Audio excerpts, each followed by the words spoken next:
Один из лидеров народного протеста, старейшина Ахмед Барахаев, необоснованно отбывающий административный арест в спецприемнике в Нальчике, объявил голодовку.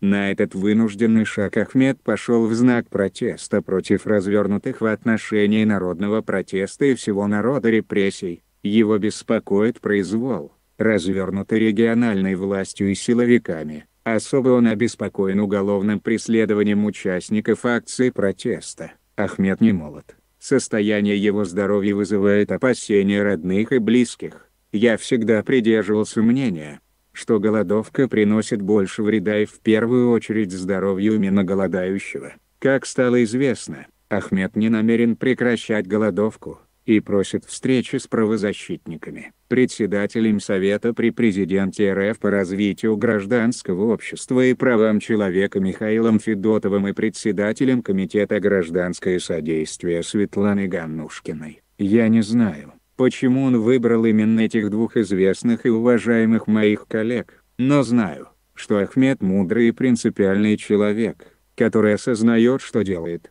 Насколько я знаю, и Михаил Александрович и Светлана Алексеевна сейчас находятся не в стране, и это вызывает определенные сложности. Я уверен, что мои друзья и коллеги Михаил Федотов и Светлана Ганнушкина не оставят без реакции просьбу Ахмеда Барахаева. Я полагаю, что можно организовать и видеосвязь с Ахмедом. Это в силах администрации учреждения, или же записать видеообращение для него. Есть, конечно же, и другие способы, помимо личной встречи, пообщаться с Ахмедом Барахаевым, чтобы он как можно быстрее прекратил голодовку. Я надеюсь, и Михаил Федотов и Светлана Ганнушкина найдут способ и возможность услышать старейшину, одного из лидеров ингушского протеста, ведущего борьбу за гражданские права и отстаивающего интересы ингушского народа.